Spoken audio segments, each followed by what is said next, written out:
Welcome back to The Balance. I'm Benny Johnson, in for Eric Bolling, who is currently, at this very moment, bowling. Democrats seized this week on the leaked Supreme Court draft opinion on abortion as a new political lifeline for the midterm elections. Nice try, of course. Dems are looking to channel leftist outrage into electoral success. Put another way, they are going down the same road that landed them here in the first place. The liberal response to Justice Samuel Alito's draft opinion that Roe v. Wade would be overturned was predictable and not worth very much. Forget about any discussion about the legal reasoning in the case or any soul-searching as to how Democrats came to face a 6-3 conservative high court majority. Instead, the Dems proposed to burn every single institution in Washington down immediately because justices, because they didn't have power, kill the filibuster, pack the court. Progressives are even campaigning to impeach sitting justices on the ground that they lied to the Senate in their confirmation hearings. Yes, of course, yeah. Impeach someone for lying. Try that. Let's begin at the top here. How about Joe Biden? Let's bring in somebody who is unimpeachable. Mike Davis, founder and president of the Article 3 Project and Supreme Court expert. We wouldn't actually have the Supreme Court we have today were it not for Mike Davis. Mike, your thoughts on the left losing their damn minds?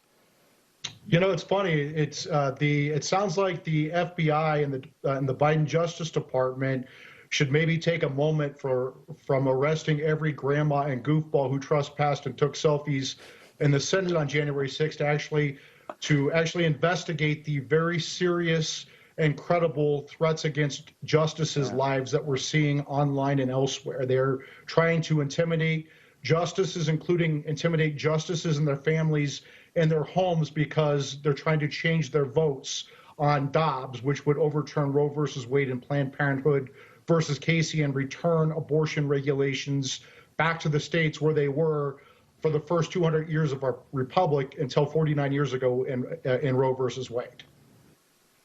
Yeah, Mike, I know that you've worked for Senator Grassley and the judiciary. It's not an understatement to say that the Supreme Court would not look the way it looks today without your help and assistance in getting through some of these crucial nominees. Kavanaugh, Gorsuch, Amy Coney Barrett, you were there on the front lines. What does it feel like to you? This is a personal question, but what does it feel like to you to have these people who you know, and you know them personally, that you help them get confirmed through this absolute madness, if it's Kavanaugh, right?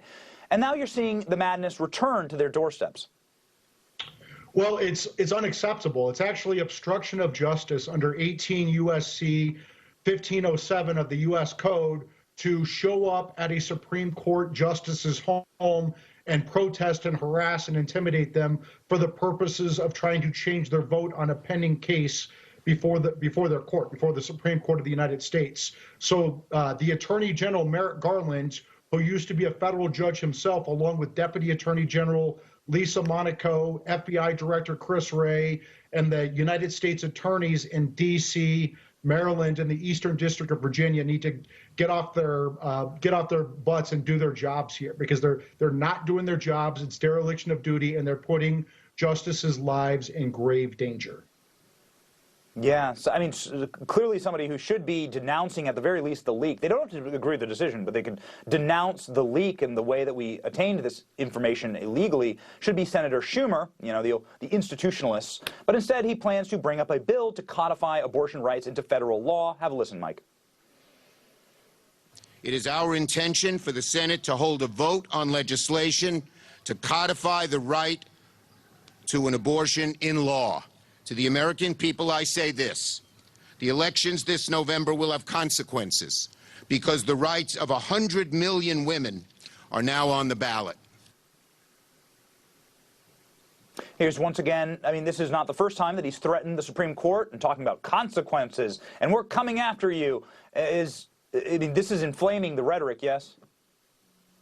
I would say, number one, I'm glad that Democrats brought back women. I thought they canceled women with birthing persons and 15 pronouns. And so it's good that women are back in the Democrat Party. And number two, what Justice Alito's draft majority opinion actually does is it returns abortion regulations back to the Democrat process. It returns it back to our elected legislators, which is exactly what Senator Schumer is calling for now. So he should be happy that Roe versus Wade, which is a dumpster fire of legal precedent, is going to get overturned, and abortion regulations are going to go back to the states and to the elected branches, just like it's supposed to.